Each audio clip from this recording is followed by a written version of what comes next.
Hi, everybody. This is Jill for today. Thank you for coming into my kitchen. Well, I'm making up some delicious, and I've made these before in the past. They're jalapeno cheddar cheese corn muffins. And it's a Jiffy hack. We're going to use this as our base, and then we're going to make the muffins. So I've got my oven set at 350 degrees, and it's preheated. And then what I have in here, this is going to be a good size batch. I've got 2 boxes of the Jiffy cornbread mix, and I've got a can of creamed corn. That's going to go in. It's really a simple recipe. All you do is literally throw everything in the bowl, mix it up, and you make muffins. You could also make this into a cornbread if you like. 2 ways you could do it. You could do it probably in an 8x8 square pan, or if you had like a oven, like a cast iron fry pan, that would be good too. So you could try that. Then I've got some milk, and I've got it's out of the way. A couple of eggs here. They're just lightly beat up. Okay, and then I have sour cream. I made it half sour cream and half plain yogurt. Cut it somewhere where you can. I know this is kind of a rich muffin, but they're awfully good. And then I have some jalapenos here. Now, I opened a can of jalapenos, and I used, they're the small cans, and I used maybe a tablespoon, and I had a couple more tablespoons left, and I have a little ice cube tray, and I dolloped, the rest of those in, threw them in the freezer. So this is about 2 tablespoons of chopped jalapeno, not the ones that are in the vinegar, like a pickled, not like that. These are just the chopped jalapenos. If you think that might be a little too warm for you, you could use like the Ortega, just plain mild chilies. Those work just as well. And then I have some cheddar cheese or shredded cheddar cheese. And that's going in. And how about that for ease? And we're just going to get this all stirred up. And you'll want to get it well combined. You don't need to beat it though, beat it a lot. I've had this pitcher bowl, batter bowl, I think is what it's called. I've had this in my cabinet for years. And when I first bought it, of course, I used it. And we've been doing some reorganizing of our cabinets and doing a little bit of, de-stashing.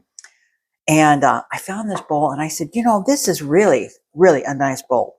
So I'm going to start using this more and more. Okay, beautifully mixed. I'm going to bring in my muffin tin. And we have 12. I know we're going to get more than 12 muffins, but yeah, I think that looks good. I think we're well mixed in there. All right, put this aside for now. And then I've got a scoop here, but I'm thinking we're going to try, no, I don't want to do that. I'm going to use my scoop. And it probably takes a good, this is the larger of the scoops. I have the 1 inch, I have the 2 inch, and this is the other size. I'm not sure what size it is. I do have it on my Amazon store, and I'll leave a link for it.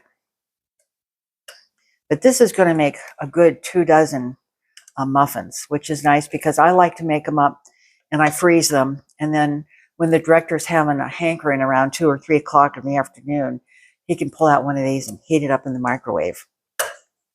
And he'll be a happy camper. So I'm going to go ahead and just finish this up.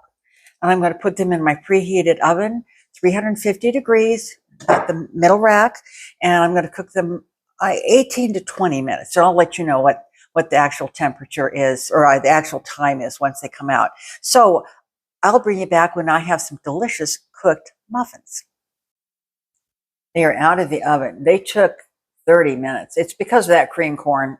As I said, I made these several years ago, and I forgot that they did take quite a bit of time, but these are beautiful. Look how nice. Now, the other thing, too, is because there's so much in there with the corn and all that, they do have a tendency to sink. But look at in there. Look at in there. That is just beautiful. And you could add more jalapeno if you want, more cheese if you want. And I'm going to hand a piece of this over to someone on the other side of the camera. He's grabbing that. He's grabbing it. Tell me what you think. Moist. Yeah. Yeah. The jalapeno. Yeah, Yeah. those are good. Mm-hmm. The jalapeno was there, but it's not killer. I mean, we could have added more. We could have added more. Much moister than a corn muffin. Definitely more moisture. And well, it's, again, here we go with that. And that's the thing about cornbread. I like cornbread. Cornbread is dry. You can't get away from it. You put some of that cream corn in there, and that is, here, have another bite. What's another bite? It's moist. It's very tender. Oh, that's delicious. Mm-hmm. There you go, folks. The recipe and instructions will be down below in the description box. I got 20 muffins out of this recipe, just so you know. And I think if you do want to bake this off, I think not the 8x8, maybe the next size up, which is 11x9, maybe. Try that. But I think the 8x8, although we like really thick cornbread, so you might get away with an 8x8. That's it. Thank you so much for coming into my kitchen. It was so good to see you. I hope you'll come back. I'll have another great recipe real soon. Take care, everyone. Give me a thumbs up. Don't forget, thumbs up. Bye-bye.